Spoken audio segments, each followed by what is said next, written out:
The autumn afternoon was cool when she walked through the glass doors of the piano gallery.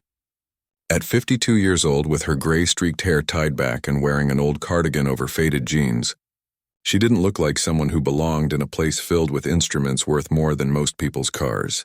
But she wasn't there for herself. She was there for her daughter. Her daughter had just received a scholarship to study music at the conservatory, and they needed to find the right piano, a real one this time, not the old electronic keyboard they'd been using at home for years. As a piano teacher, she knew how important it was to have a quality instrument, even if it meant stretching their budget to the absolute limit. The showroom was massive, with polished marble floors that reflected the gleaming surfaces of dozens of pianos arranged throughout the space. Some were upright models against the walls, but the real stars were the grand pianos positioned like sculptures in the center of the room. Each one had a price tag that made her stomach turn, but she kept her expression calm. Her daughter was talking to a salesperson near the entrance, asking about payment plans and financing options. She wandered away from the conversation, drawn to a particularly beautiful black grand piano that sat under a spotlight in the middle of the gallery. It was stunning, with a finish so perfect she could see her reflection in it. Her fingers reached out almost automatically, touching the smooth surface with the lightest pressure. For just a moment, she allowed herself to remember what it felt like to play an instrument like this. It had been so long. Too long. "I don't think you can afford to even look at that one," a voice said behind her, dripping with amusement. She turned to see a young man, maybe in his late 20s, wearing an expensive suit that probably cost more than her monthly rent. He was talking to another well-dressed man, both holding glasses of champagne that the gallery was serving to its more important customers. The kind of customers who actually bought these instruments instead of just dreaming about them. The young man's eyes traveled over her clothes, her worn shoes, her simple appearance, and his smirk grew wider. "Some people just don't understand that places like this aren't really for window shopping," he continued, loud enough for others to hear. She felt heat rise to her cheeks but said nothing. She'd dealt with worse in her life. Much worse. This was just a rude stranger who would be out of her life in a few minutes. She started to walk away, back toward where her daughter was still discussing prices with the salesperson. But her daughter had heard the comment. She saw the flush of anger on her daughter's face, saw her opening her mouth to say something defensive. She quickly shook her head, a silent plea to let it go. It wasn't worth making a scene. They were here for a piano, not to prove anything to strangers. The gallery owner, an older gentleman with kind eyes and graying temples, had noticed the interaction. He approached them with an apologetic smile, clearly uncomfortable with how his customer had spoken. "Please don't pay any attention to that," he said quietly. "Everyone is welcome here to admire these beautiful instruments." Her daughter was still fuming. "My mom teaches piano," she said, her voice tight. "She's been playing for over 40 years. "Wonderful," the gallery owner replied, and he seemed to genuinely mean it. "We need more teachers who can pass on their love of music to the next generation." The young man in the suit overheard this and laughed. Actually laughed out loud. "Oh, a piano teacher," he said mockingly. "I'm sure that's very impressive." "Can you play Mary Had a Little Lamb?" A few people in the gallery chuckled nervously. Others looked away, embarrassed by the display. The young man was clearly the son of someone wealthy, someone important, and the staff wasn't going to risk offending him by asking him to leave or be respectful. She placed a gentle hand on her daughter's arm, feeling the tension there. "It's fine," she whispered. "Really, it's okay." But the gallery owner seemed troubled by the whole situation. He looked at her carefully, something shifting in his expression as he noticed the way she carried herself, the way her fingers had touched that piano with such familiarity and longing. "Would you like to play something?" he asked suddenly. The question hung in the air like a challenge. The young man's smirk grew even wider. "Oh, this I have to see," he said, gesturing to the piano she'd been admiring. "Please, by all means, show us what a piano teacher can do." Her heart started pounding. She hadn't performed in front of strangers in 3 years. She hadn't performed anything serious, anything real, in much longer than that. Her hands trembled slightly as she looked at the piano, then at her daughter, then at the small crowd that had started to gather, sensing drama. "Mom, you don't have to," her daughter said softly. But something in her had shifted. Maybe it was the way that young man had dismissed her so easily, as if her entire life and experience meant nothing because of how she looked. Maybe it was being in this room surrounded by instruments that called to something deep in her soul, something she'd buried for so many years. Maybe it was the gallery owner's kind face, offering her a moment of respect in a situation designed to humiliate her. "It's been a while," she said quietly, more to herself than anyone else. She walked to the piano bench and sat down. Her hands moved automatically to adjust the height, a muscle memory from decades ago that her body had never forgotten. The whispered conversations around the gallery faded as people noticed her posture changing, straightening, becoming something different from the unassuming woman who'd walked in off the street. Her fingers hovered over the keys. White and black, perfectly aligned, perfectly maintained, waiting. Her heart was racing now, but not from fear. From something else. From coming home after a very long journey, she could feel her daughter's eyes on her. She could feel the gallery owner's curious gaze. She could feel that awful young man's smug expectation of failure. But more than anything, she could feel the piano itself, solid and real beneath her hands, ready to sing if only she remembered how to ask it. 3 decades. It had been 3 decades since she'd played like she used to play. 3 decades since she'd stood on stages and heard applause thunder through concert halls. 3 decades since she'd made the choice that changed everything. The choice that took her away from this world and into a different kind of life. A quieter life. A life of sacrifice and love and ordinary moments that meant everything and nothing all at once. Her daughter didn't know. Nobody in this room knew who she used to be, what she used to do, the dreams she'd once held in these same hands that now trembled above the keys. She took a breath. She closed her eyes, and then she pressed down on a single key. The note that rang out was perfect, pure, powerful. It filled the entire gallery with a clarity and resonance that made everyone stop moving, stop breathing, stop thinking about anything except that one perfect sound, the first note of Rachmaninoff's Piano Concerto No. 2. And in that moment, everything changed. That single note hung in the air like magic. Everyone in the gallery froze. The young man with his smug smile, the salespeople pretending to be busy, the wealthy customers sipping their champagne, even her own daughter standing near the entrance with her hand pressed against her chest. All of them stopped and stared. Her left hand joined in, adding the deep, brooding bass notes that every classical music lover would recognize instantly. The opening of Rachmaninoff's Second Piano Concerto wasn't just difficult. It was one of those pieces that separated the amateurs from the masters, the dreamers from the doers, and she was playing it like she'd been born to do exactly this and nothing else. Her fingers moved across the keys with a confidence that seemed to come from somewhere beyond herself. It had been years since she'd played anything this complex, this demanding, this emotionally raw. But her hands remembered. Her body remembered. Every practice session from her youth, every performance, every moment of joy and frustration and triumph came flooding back through her fingertips. The piano responded to her touch like a living thing. Soft whispers that made people lean forward to hear better, thundering crescendos that seemed to shake the floor beneath their feet. Each phrase flowed into the next with a naturalness that made it seem effortless, even though anyone who knew music understood the incredible skill required to make something so difficult sound so easy. The gallery owner's mouth had fallen open. He'd been selling pianos for 30 years, and he knew virtuosity when he heard it. This wasn't someone who'd taken a few lessons and learned to play nicely. This was world-class playing, the kind of performance you'd pay hundreds of dollars to hear in a concert hall, and it was happening right here, in his showroom, from a woman in a faded cardigan who looked like she'd wandered in by accident. The young man who'd been so smug just minutes ago had gone completely pale. His champagne glass hung forgotten in his hand, tilted at an angle that threatened to spill on his expensive shoes. But he didn't notice. Nobody noticed anything except the music pouring out of that piano, like a river that had been dammed up for far too long. Her daughter had tears streaming down her face.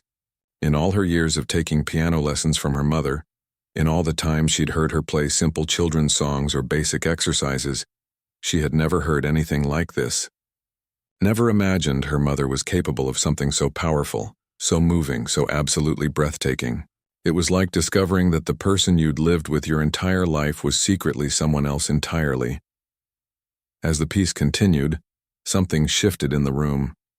People started pulling out their phones, but not to scroll through social media or check their messages. They were recording, trying to capture this moment, this unexpected gift that had fallen into their ordinary Saturday afternoon. Some of them were crying, actually crying, tears running down their cheeks as the music spoke to something deep inside them that words could never reach. She wasn't just playing the notes. She was telling a story. Every phrase carried weight, meaning, emotion that had been lived and felt and survived. The joy in the lighter passages wasn't the simple happiness of someone who'd never known sadness. It was the hard-won joy of someone who'd walked through darkness and found reasons to smile anyway. The sorrow in the minor keys wasn't shallow or performed. It was real grief, real loss, transformed into something beautiful. An older man in the corner, distinguished-looking with white hair and glasses, suddenly gasped. His hand flew to his mouth and he pushed forward through the small crowd that had gathered around the piano. He looked like he'd seen a ghost. It can't be, he whispered to himself, but in the relative quiet of the gallery, several people heard him. It's impossible. The salespeople exchanged confused glances. The gallery owner looked at the old man with concern, worried he might be having some kind of medical episode. But the old man just stood there, staring at her with an expression of pure shock and recognition. She was so lost in the music that she didn't notice any of this. Her eyes were closed now and she was somewhere else entirely, not in a piano showroom in the present day, but in all the moments of her past that had led her to this one, the competitions she'd won as a young woman, the stages she'd conquered, the standing ovations and the flowers and the feeling that she could do anything, be anything, that the whole world was opening up before her like a gift. And then the other memories came. The phone call that changed everything, the hospital waiting room, the choice that hadn't really been a choice at all, watching her dreams walk away on someone else's legs while she stayed behind to hold the hands that needed holding. Years of ordinary days and small sacrifices and love expressed in ways that would never make headlines or earn applause. All of it poured through her fingers into the piano. Every memory, every feeling, every moment of joy and heartbreak and simple human experience. The music became a bridge between who she'd been and who she'd become, and everyone listening could feel it even if they didn't understand why. The young man in the expensive suit had set down his champagne glass. His earlier smugness had completely evaporated, replaced by something that looked like shame.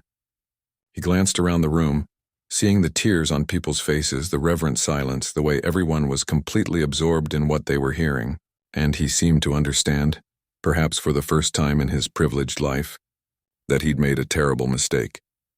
The piece built toward its first climax, and she played it with a passion that made the piano sing and roar and weep all at once. Her body swayed with the music, her face reflecting every emotion the notes demanded. This wasn't a performance anymore. This was something more honest than that, more vulnerable.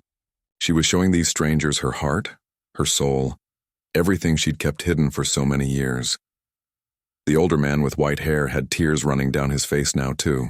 He turned to the people standing near him, his voice shaking with emotion.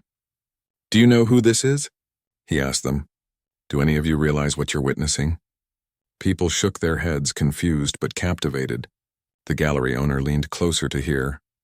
"I'm a professor at the conservatory," the old man said, his words coming out in a rush. "I've dedicated my life to classical music.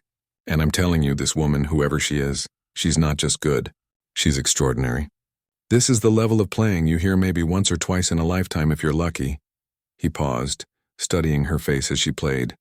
His brow furrowed in concentration like he was trying to solve a puzzle that had haunted him for years. "And I think," he said slowly, his voice dropping to barely above a whisper, "I think I know who she is. But it's impossible. She disappeared decades ago. Everyone thought she was gone forever." The music swelled around them, answering questions no one had thought to ask, telling secrets that had been kept too long. And in that moment, with her hands dancing across the keys and her whole being focused on the sound, she was finally, truly, completely herself again. The music filled every corner of the gallery, every space between the instruments, every gap in the hearts of the people listening. She continued playing, lost completely in the piece, unaware of the small crowd that had grown around her. More people had wandered in from the street, drawn by the sound pouring through the open doors. They stood at the entrance, confused about what was happening but unable to leave. Her daughter couldn't stop crying. She'd wiped her eyes 3 times already, but the tears kept coming. All these years she'd thought she knew her mother, the woman who made breakfast every morning, who helped with homework, who taught piano lessons in their living room to kids from the neighborhood. The woman who always seemed a little sad sometimes in a way her daughter could never quite understand or ask about. Now she was seeing someone different. Someone who'd been hidden beneath the surface of ordinary life, buried under years of routine and responsibility. This was her mother unleashed, her mother at full power, her mother as she was meant to be. And it was both beautiful and heartbreaking at the same time. The piece moved through its phrases like a journey through emotion itself. There were moments of such gentle tenderness that people held their breath, afraid to disturb the delicate beauty. Then came passages of such fierce intensity that the piano seemed barely able to contain the passion being demanded of it. And through it all, her playing remained absolutely controlled, every note exactly where it needed to be, every dynamic shift perfectly judged. The old professor was still staring at her, his mind racing through decades of memory. He'd been teaching at the conservatory for 40 years, and before that, he'd been a concert pianist himself. He knew every major performer of the last half-century, had attended competitions and recitals around the world. And there was something about this woman, something about the way she moved, the way she shaped the phrases, that tugged at his memory like a forgotten dream. "I know you," he whispered, though she couldn't hear him over the music. I know you." The young man in the suit had moved closer now, drawn despite himself. His arrogance had crumbled completely, replaced by something like awe mixed with deep embarrassment. He'd spent his whole life using his family's money and status to feel superior to others, to judge people by their clothes and their cars and their bank accounts. And here was this woman in her simple cardigan and faded jeans, making him feel smaller than he'd ever felt in his life. Not through words or anger, but through pure, undeniable excellence. As the piece approached one of its most famous sections, she leaned into the piano, her whole body engaged in the act of making music. Her fingers flew across the keys with a speed and precision that seemed impossible, each note crystal clear even in the fastest passages. The melody soared above the accompaniment like a bird in flight, free and wild and heartbreakingly beautiful. The gallery owner had given up any pretense of working. He stood with his arms crossed, watching her with an expression of wonder on his face. In all his years of selling pianos, he'd heard countless demonstrations, countless test plays from customers and visiting artists. But this was different. This was the kind of playing that reminded you why pianos existed in the first place, why people dedicated their lives to mastering this difficult instrument. Someone in the crowd whispered to their companion, "This is better than most concerts I've paid to see." Another person nodded in agreement. "I can't believe this is happening. Who is she?" That was the question on everyone's mind now. The mystery of this woman was almost as compelling as her playing. Where had she come from? Where had she learned to play like this? And why was she here in a piano gallery, dressed like someone's aunt, playing like someone's idol? The old professor suddenly grabbed the arm of a younger woman standing next to him. "My phone," he said urgently. "Give me your phone. I need to look something up." The woman, startled, handed over her device. The professor's fingers shook as he typed something into the search engine, his eyes darting between the screen and the woman at the piano. He scrolled through results, his breathing getting faster, his expression growing more certain. "Dear God," he said finally. "It is her. It's really her." But he didn't interrupt. Nobody did.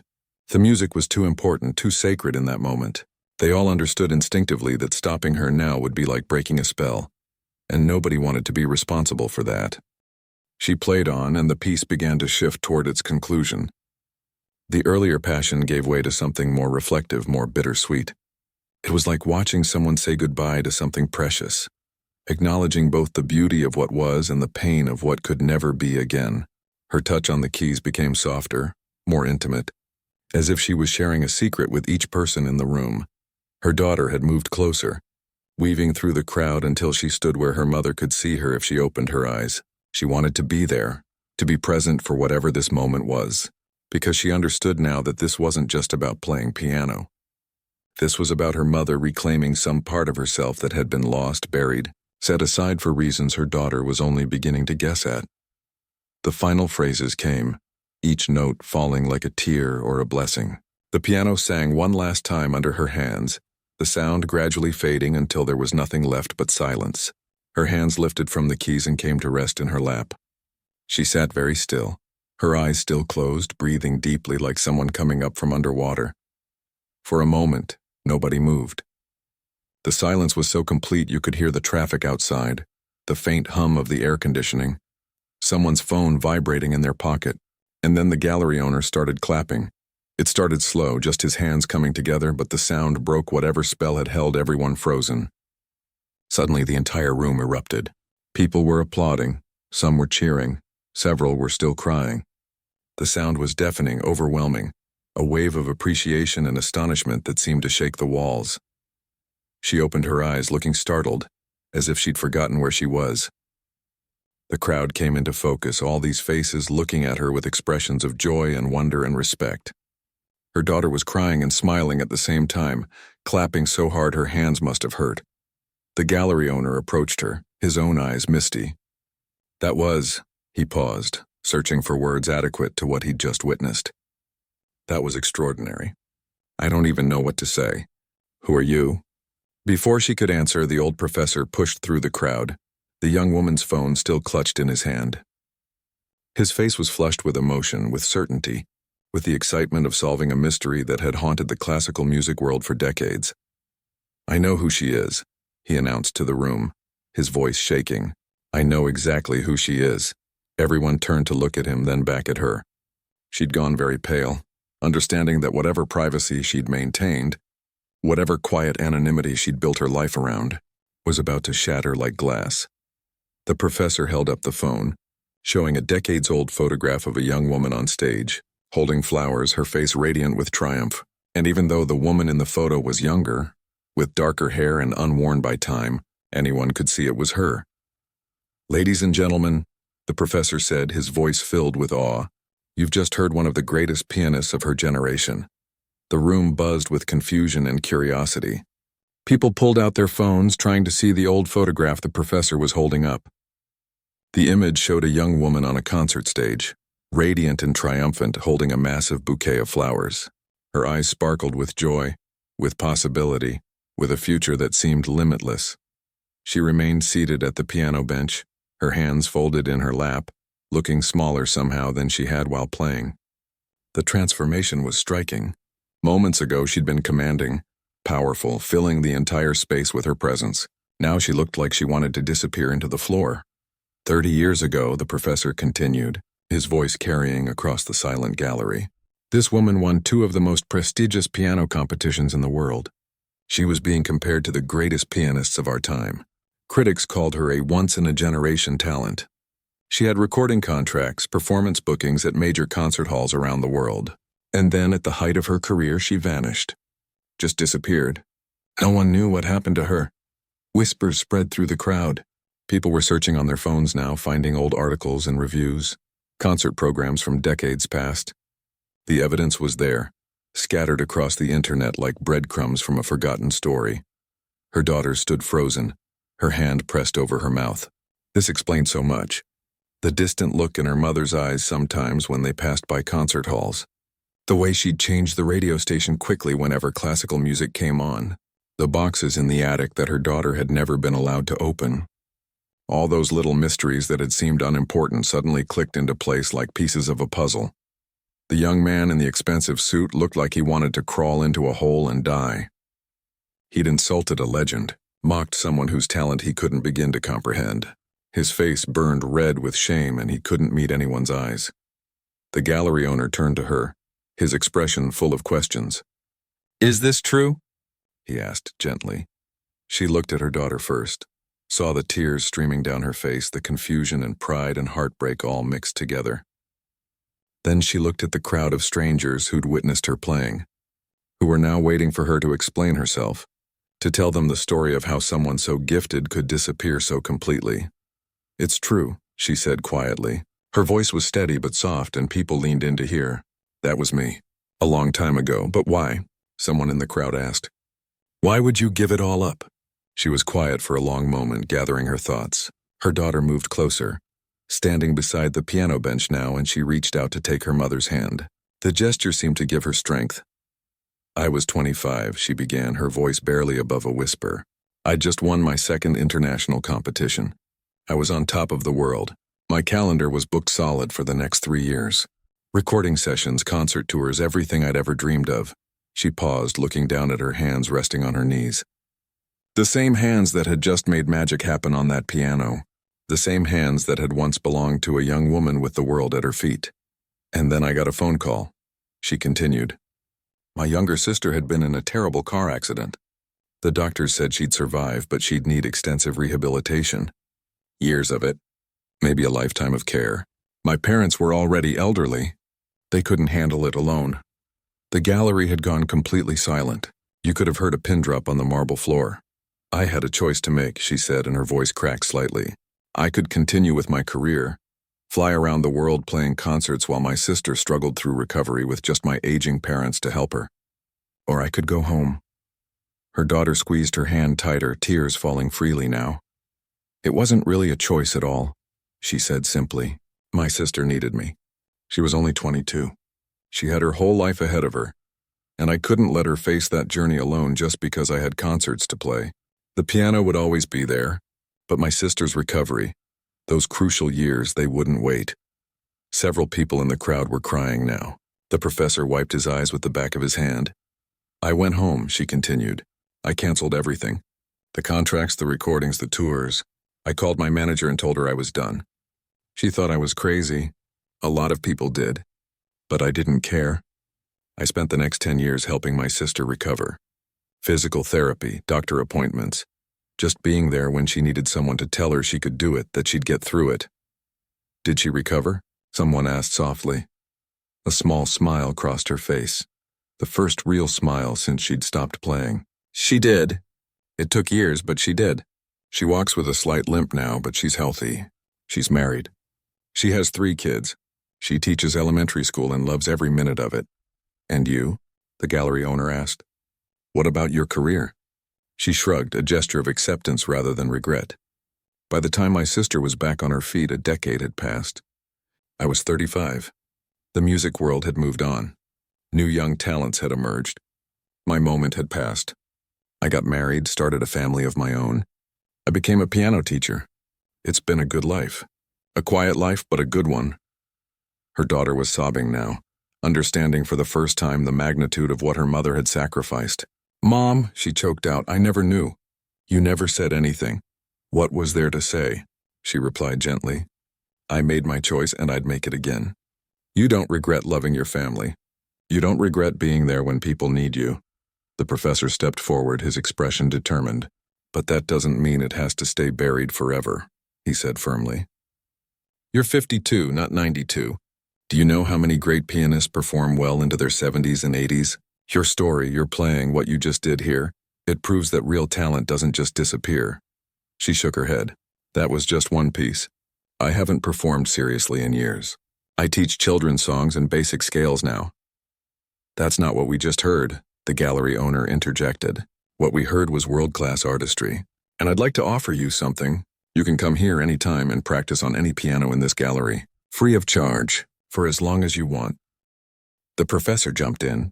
And I'd like to arrange a recital. At the conservatory.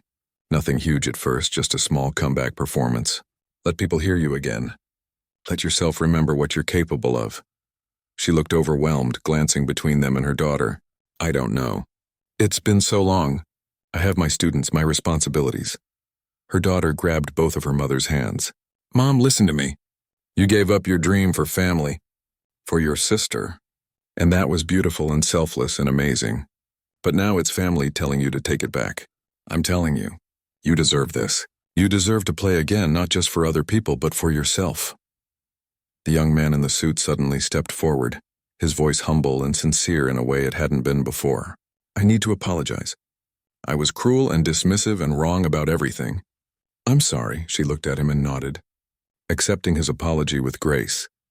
The crowd started to disperse slowly, but many people approached her to shake her hand, to thank her for the unexpected gift of her music.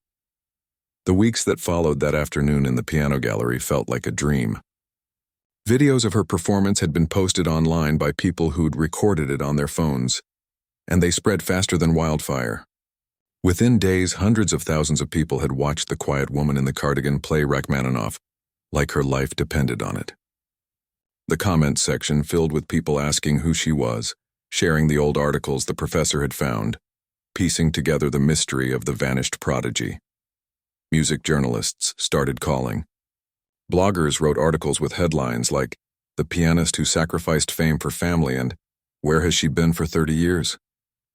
Her phone rang constantly until she finally had to turn it off just to have some peace. But through it all, she kept thinking about what her daughter had said. About deserving to play again. About taking back the part of herself she'd set aside all those years ago. 3 days after the incident at the gallery, she stood outside the piano showroom again, this time alone. The owner had meant his offer. He'd given her a key and told her to come whenever she wanted. Early morning, late at night, it didn't matter. The pianos were hers to play. She let herself in before dawn, when the streets were still quiet and the city was just beginning to wake up. The same concert grand sat in the center of the showroom, waiting. She sat down at the bench and placed her hands on the keys, and then she played. Not for an audience this time, but for herself. Everything came pouring out. Pieces she'd performed in competitions decades ago. Concertos she'd played with orchestras. Sonatas she'd learned as a student. Her fingers remembered it all, and what they'd forgotten, they relearned quickly. She came back the next morning, and the morning after that. Soon it became a routine. Every day at 5 in the morning, she'd unlock the gallery and spend 2 hours practicing before the rest of the world demanded her attention. Her students still got their lessons. Her family still got her time. But now she had this too. This piece of herself that she'd thought was gone forever. The professor hadn't given up on his idea about a recital. He called her weekly, gently persistent, until finally she agreed to at least meet with him to discuss it. They sat in his office at the conservatory, surrounded by photographs of famous musicians and shelves full of sheet music. "I'm not asking you to commit to a world tour," he said kindly. "Just one performance. Small venue. Intimate. Let people hear you play in a proper concert setting. Let yourself feel that again." She'd been resistant at first, afraid of disappointing people, afraid of not being good enough anymore. But her daughter had joined them for the meeting, and she wasn't about to let her mother back out. "You're ready, Mom," she said firmly. "I've heard you practicing. You're better than ready," so she agreed. One recital. That was all. The professor immediately started making arrangements, but he insisted on keeping it relatively quiet. No major publicity. Just an announcement through the conservatories. Regular channels and some subtle mentions in classical music circles. The tickets sold out in 47 minutes. They had to move the venue twice to accommodate the demand, finally settling on a historic theater downtown that seated 800 people. The professor was astonished. "You've been out of the public eye for 3 decades, he kept saying.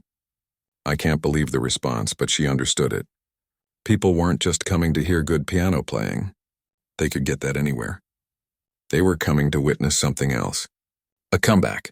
A redemption. A reminder that it's never too late to reclaim the parts of yourself you thought were lost. The months of preparation flew by. She practiced relentlessly, working through her nerves and her doubts. Her daughter attended every practice session she could, offering encouragement and occasionally bringing her grandmother, the sister who'd recovered from that terrible accident all those years ago. Her sister cried the first time she heard her play. "You gave up so much for me," she whispered afterward. "I gained more than I lost," she replied, and she meant it. "You're here. You're healthy. You have a beautiful life. That's worth more than any concert stage." But her sister shook her head firmly. "Both things can be true. What you did for me was beautiful, and what you're doing now is beautiful too. You don't have to choose anymore." The night of the recital arrived faster than she'd expected. She stood backstage in a simple black dress, her hair styled elegantly, her hands trembling slightly. She could hear the murmur of the crowd beyond the curtain. 800 people waiting to hear her play. The theater was packed, every seat filled. Her daughter found her in the wings. "How are you feeling?" she asked. "Terrified," she admitted. "It's been so long since I performed in front of a real audience." "You're going to be amazing," her daughter said, hugging her tight. "Just play like you did that day in the gallery. Play like nobody's watching. Play for yourself." The lights dimmed in the theater. The professor walked onto the stage to introduce her, and she listened from the wings as he told her story. About the competitions she'd won, about the career she'd abandoned, about the 30 years of silence, about the chance encounter in a piano gallery that brought her back. "Ladies and gentlemen," he said finally, his voice thick with emotion. "It is my profound honor to present to you a pianist who reminds us all that true artistry never dies. It simply waits for the right moment to return." The applause was deafening. She walked onto the stage, her legs feeling weak, her heart pounding so hard she thought everyone must be able to hear it. But as she sat down at the piano and adjusted the bench, something settled inside her. This was where she belonged. Not instead of being a mother or a teacher or a sister or a wife, but in addition to all those things, she looked out at the audience and saw her daughter in the third row, flanked by her sister and her parents and her husband. All of them smiling at her through tears, all of them proud. She placed her hands on the keys and took a deep breath. And then she began to play. The program included pieces from her competition days, works by Chopin and Rachmaninoff and Beethoven, but she'd also added something new, something she'd composed herself during those early morning practice sessions, a piece about sacrifice and love and finding your way back home. The audience was completely silent throughout, hanging on every note, and when she played the final chord and lifted her hands from the keys, the pause before the applause began felt like the entire world holding its breath. Then the theater erupted. People leapt to their feet, applauding and cheering and crying. The ovation lasted for 5 full minutes. She stood at the piano, overwhelmed, tears streaming down her face, taking bow after bow. Her daughter was the first to reach her when she finally left the stage. They held each other and cried, not from sadness but from joy and relief and the beautiful complexity of life itself. Later, after the crowds had dispersed and the theater had emptied, she sat alone at the piano on the dark stage. She ran her fingers over the keys one more time, not playing, just feeling. She'd thought her story was over 30 years ago, that she'd made her choice and that was that. But life had surprised her, given her a second chance, reminded her that you can be more than one thing. That sacrifice and fulfillment aren't opposites. That coming home sometimes means finding parts of yourself you left behind. She smiled in the darkness and finally stood up. Her family was waiting outside to take her to dinner. There would be more recitals if she wanted them, more opportunities, but that could wait for tomorrow. Tonight she just wanted to celebrate with the people she loved, the people who'd made all of this possible. The pianist who'd disappeared had finally returned. Not as the same person who left, but as someone richer and deeper and more complete. And that was the greatest performance of all.